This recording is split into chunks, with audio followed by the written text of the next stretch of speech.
Hello friends, welcome back to my channel guys. तो मैं वापस से हाजिर हूँ हॉरर स्लैशर मूवी के एक्सप्लेनेशन के साथ, जिसका नाम है हिल्स हैव आइज 2, जो कि 2007 में रिलीज हुई थी। जिसमें हम देखेंगे कि कैसे पहाड़ में छुपे म्यूटेंट किस तरह से लोगों को मारते हैं। इंटरेस्टिंग बात यह है कि वो लड़कियों को नहीं मारते हैं। So without wasting any time, let's start. जहां कुछ साइंटिस्ट सेक्टर 16 के डेजर्ट एरिया में रिसर्च कर रहे होते हैं। उन साइंटिस्ट की सुरक्षा के लिए वहां सीनियर कॉलोनल अपनी टीम के साथ आ जाते हैं ताकि वो साइंटिस्ट को सिक्योरिटी प्रोवाइड करा सके। फिर वहीं पर एक साइंटिस्ट अपने दूसरे साथी साइंटिस्ट को कांटेक्ट करने की बहुत कोशिश करते हैं, लेकिन वो साइंटिस्ट कोई जवाब नहीं देते हैं क्योंकि वो माइन के अंदर होते हैं। इसीलिए वो साइंटिस्ट सर्च ऑपरेशन के मैनेजर से कांटेक्ट करते हैं। फिर वहीं हम देखते हैं कि उस साइंटिस्ट को किसी ने बहुत बुरी तरीके से मार डाला होता है। जब वो साइंटिस्ट को किसी का कोई जवाब नहीं मिलता है तो वो साइंटिस्ट वहां से जाने लगता है और तभी वहां उसे एक म्यूटेंट दिखता है जो कि एक सांप को मार के खा रहा होता है। वो साइंटिस्ट उसे देखकर बहुत ज्यादा घबरा जाता है, लेकिन वो म्यूटेंट उसे कुछ भी नहीं करता है और उसे वहां से जाने को बोलता है। लेकिन वो साइंटिस्ट उसे वहीं पर रह के कुछ समझने की कोशिश करने लगता है, लेकिन इससे पहले वो कुछ समझ पाता, एक दूसरा म्यूटेंट आकर के साइंटिस्ट के पीछे से हमला करता है और उसे वहीं पर जान से मार डालता है। और जैसे ही उस साइंटिस्ट के चिल्लाने की आवाज होती है तो कोलोनल उधर ही मूव ऑन करते हैं और तभी एक और म्यूटेंट आकर के कोलोनल को भी पीछे से रॉड घुसाकर मार डालता है और उसे पहाड़ से नीचे फेंक देता है।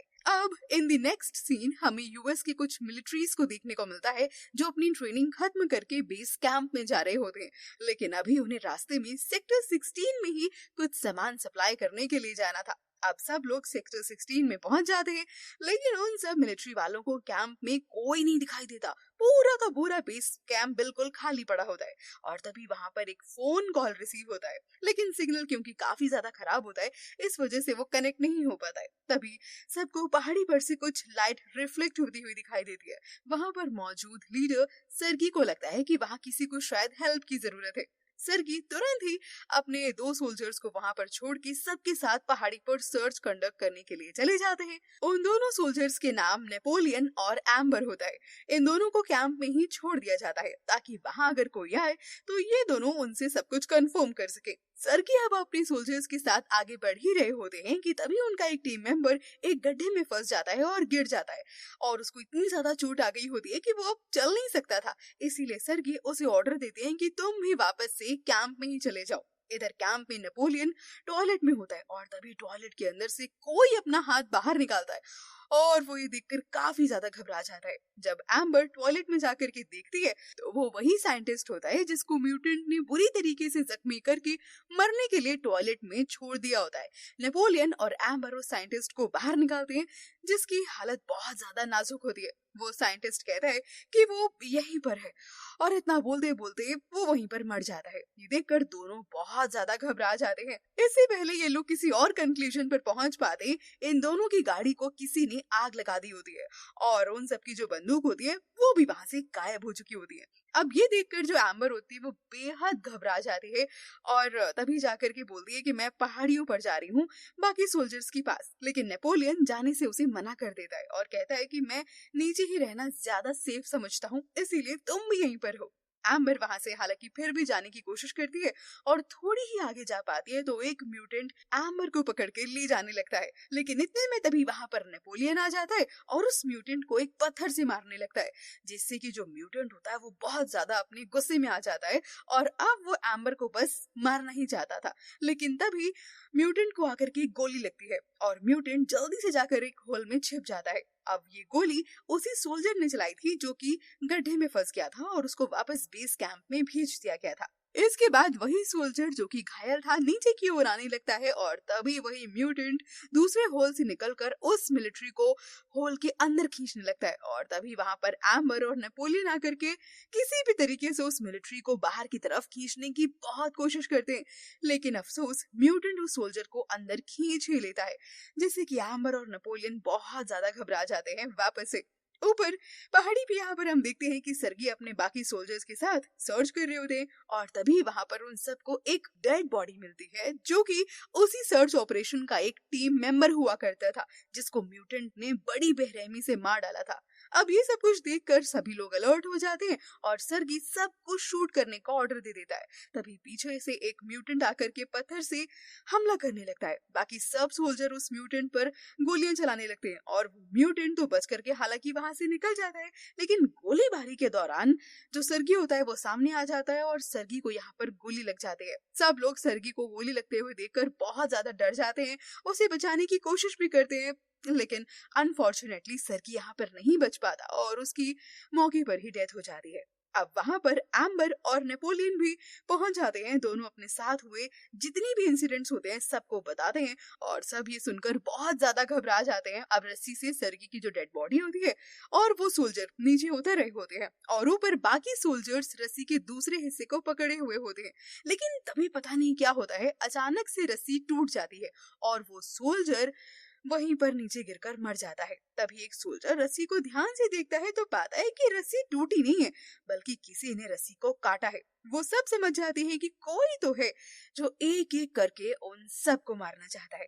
अब बाकी बचे सोल्जर्स पहाड़ी से बचते बचाते नीचे उतर ही रहे होते हैं कि तभी रास्ते में कोलोनल दिखते हैं जो कि पूरी तरह से घायल होते हैं और तभी सब लोग उनसे पूछते हैं कि आप ही बताइए कि हम यहाँ से कैसे बाहर निकले, जिसके जवाब में कोलोनल कहते हैं कि यहाँ से बाहर जाने का सिर्फ एक रास्ता है और वो है माइन, लेकिन तुम सब यहाँ से जिंदा नहीं निकल पाओगे क्योंकि वो म्यूटेंट जैसे ही तुम लोगों को कहीं पर भी देखेगा तुरंत मार डालेगा। लेकिन हाँ, म्यूटेंट लड़कियों को नहीं मारते क्योंकि वो उन्हें ब्रेस्ट फीडिंग के लिए रखते हैं। ये सुनकर जो नेपोलियन होता है वो गुस्से में बोल पड़ता है और हम लोगों का क्या, हम लोग भला कैसे बच पाएंगे? तो इसके जवाब में कोलोनल कहते हैं कि बहुत सिंपल है और इतना बोलकर वो खुद को गोली मार देते हैं। आगे अब हम देखते हैं कि एम्बर और मिसी अकेली बैठी होती हैं। एक्चुअली में ये म्यूटेंट को मारने का एक जाल होता है, लेकिन तभी एक म्यूटेंट वहां पर आ भी जाता है और सब सोल्जर उस म्यूटेंट पर गोलियां चलाने लगते हैं। उस म्यूटेंट की हालांकि वहीं पर मौत भी हो जाती है। फिर एक और म्यूटेंट आ जाता है और वो मिसी को पकड़कर माइन में ले जाता है। मिसी की चिल्लाने की आवाज सुनकर सारे सोल्जर्स माइन की तरफ भागते हैं, लेकिन एक सोल्जर माइन के अंदर जाने से इनकार कर देता है और बाहर की तरफ भागने लगता है और कुछ दूर जाते ही वहां पर उसे एक म्यूटेंट मिल जाता है और वो म्यूटेंट उसे वहीं पर मारकर खत्म कर देता है। वहीं दूसरी ओर माइन में सब सोल्जर्स आगे बढ़ रहे होते हैं और तभी नेपोलियन और एम्बर एक जगह पानी में गिर जाते हैं और मौका पाकर एक म्यूटेंट आकर के तुरंत एम्बर पर हमला कर देता है, लेकिन नेपोलियन भी बहुत ज्यादा सतर्क होता है। वो तुरंत एक पत्थर उठाता है और उस म्यूटेंट के सिर पर मार देता है और वो म्यूटेंट वहीं पर खत्म हो जाता है। तभी वहां पर एक और म्यूटेंट आ जाता है जो कि अंधा होता है। नेपोलियन और एम्बर उस म्यूटेंट से बचने के चक्कर में एक बेसमेंट में जाकर के गिर जाते हैं जहां एक और म्यूटेंट पहले से ही मौजूद होता है और उस म्यूटेंट का नाम हैंसेल होता है, जिसको हमने फिल्म की शुरुआत में देखा था। और हैंसेल म्यूटेंट एक अच्छा म्यूटेंट होता है जो लोगों को एक्चुअली बचाने का काम कर रहा होता है। इसीलिए यहाँ पर हैंसेल नेपोलियन और एम्बर को अपने पास छुपा लेता है। तभी पीछे से दो सोल्जर्स आ रहे होते हैं जिसे देखकर वो अंधा म्यूटेंट उन सब पर ऐसे ही बस अंधाधुंध फायरिंग करने लगता है, लेकिन वो दोनों सोल्जर्स वहां उस अंधे म्यूटेंट को मारने में कामयाब हो जाते हैं। नेपोलियन दोनों सोल्जर्स को अपने पास बुलाता है। आगे हैंसेल चारों सोल्जर्स को बाहर के रास्ते ले ही जा रहा होता है कि तभी रास्ते में उसे बहुत सारी डेड बॉडीज देखने को मिलती हैं। इंसान के बॉडी के जो कटे हुए पार्ट्स होते हैं वो वहां पर रखे हुए थे, जिनमें से उनके भी कुछ साथी के बॉडी पार्ट्स वहां पर शामिल होते हैं। तभी रास्ते में एक सोल्जर की अचानक से डेथ हो जाती है।